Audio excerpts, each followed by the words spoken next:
like 2, 1, 2. What color is that? Sometimes I put it in terms of like almost being drafted. I've heard parents with autism talk about this. You know, you don't really choose. You sort of get drafted into the world of autism. Autism is a brain disorder that prevents those affected from having normal interactions with others. Symptoms can range from mild to severe. Well, I think it's important that people reach out to kids with autism.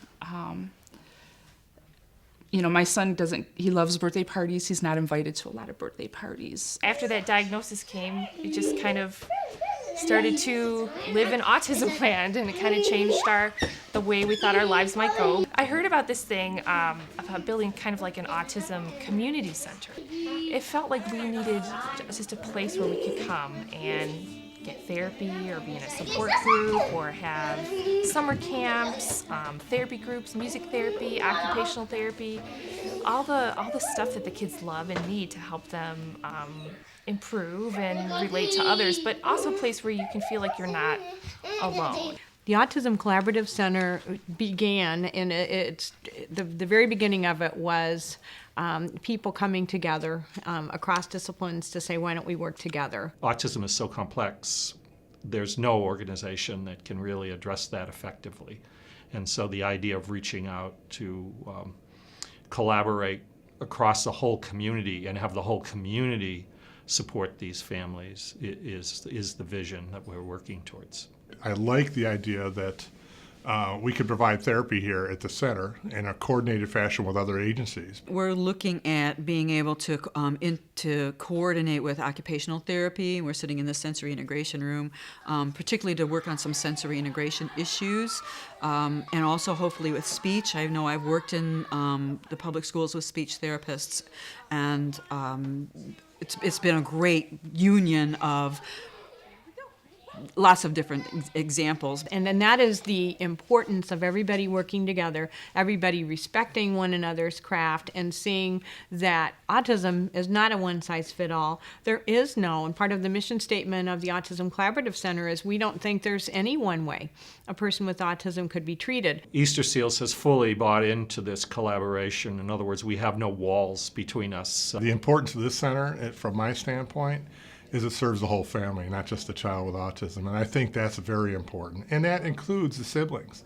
because it's very tough for a normally developing sibling to kind of take a back seat in a family because so much effort and time has to be spent on that child with autism. So when we look and we identify the strengths, we identify the needs, we come together to see what makes sense for this child and this family.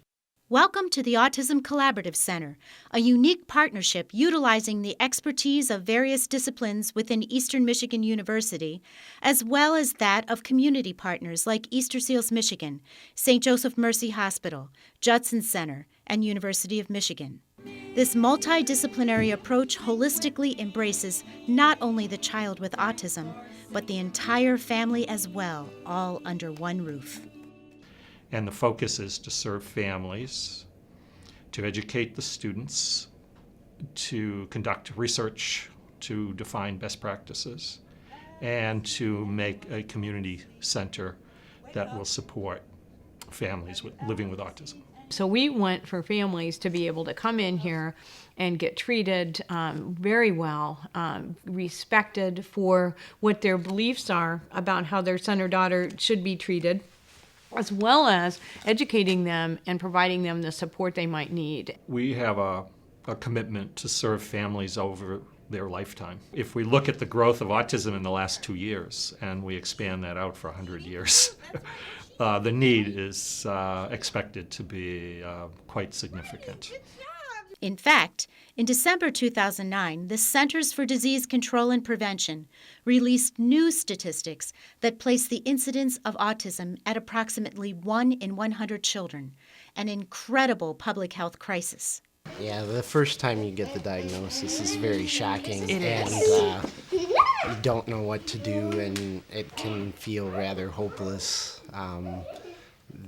There may or may not be a lot of resources in the place where you live to help you out, and the medical community doesn't have a lot of options for you. You don't go to your pediatrician for autism. It definitely is on the parents to try to figure out what to do for their kids.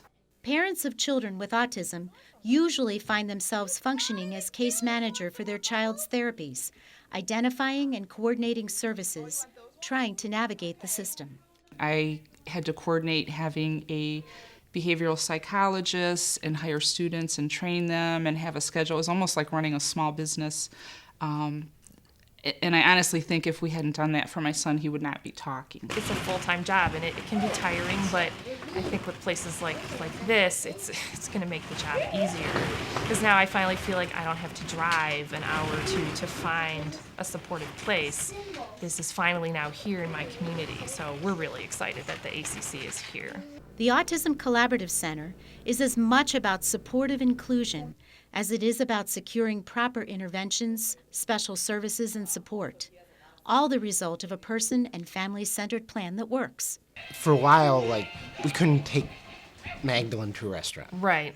Because it was so offensive to her sensory system. And now she can. Now she and can. now Jillian can too. Yeah. And so with therapy, you can begin to do things that everybody else does, That's right. which is good because otherwise you feel like you're a hostage in your house. Exactly. You feel like and you're never going to get out. You can't get out. So they have made improvements where there have been great difficulties, and now they can do things. The collaborative and the kind of therapy that we're doing here at the Autism Collaborative Center is very expensive, and for a family, and it's not covered by insurance. So we try to raise money for a scholarship pool that we can assist families, because we really don't want a family going away without therapy just because they can't afford it. Agencies like Easter Seals and the ACC, help bring good therapy to their family and make it a reality, even if you can't pay full price.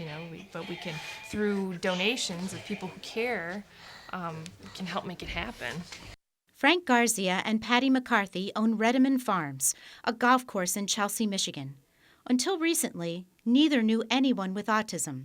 The recent autism diagnosis of the small son of a close friend brought home not only the challenges of raising a child with autism, but also the difficult financial reality this family faces when paying for essential therapies. Yeah, it's real important, especially for families that just have modest incomes and they can't afford all the therapy and the classes, and it is expensive. And so it's not something that you can say, gee, I'd love to do it, but I don't have the money, so I can put it off for a year. There are some things in life you can do that. With these children, you can't. You've got to help them early on. You do. And we do. And we have to help them. It just can't be the parents. It's overwhelming enough for them. So Patty and Frank have a plan to help Easter Seals raise funds for the programs of the ACC, simultaneous golf tournaments at 3 courses in 3 counties to raise both awareness about autism and money for therapy scholarships.